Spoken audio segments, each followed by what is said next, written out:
నీవు నీతిగల దానవై స్థాపింపబడుదువు. నీవు భయపడనక్కర్లేదు. బాధించువారు నీకు దూరముగా నుందురు.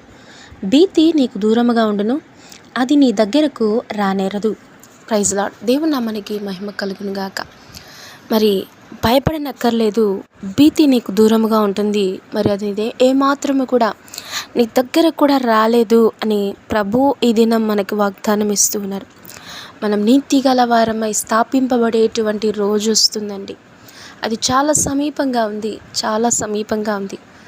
ఇన్ని రోజుల మీ ఎదురు చూపుకి, ఎన్ని రోజుల మీ యొక్క ప్రయాసకు ఇంత అవమానము, ఇంత బాధ, ఇంత వేదన నేను అనుభవిస్తూ ఉన్నాను, ప్రభువా నన్ను జ్ఞాపకం చేసుకునువా అని మీరు ప్రార్థించినటువంటి ప్రార్థనకు జవాబు చాలా సమీపంగా ఉంది. కాబట్టి భయపడకండి, దిగులు పడకండి. ప్రభువు మనతో ఉన్నారు. ఆయన సమస్తము చేయడానికి సమర్థుడు. God bless you.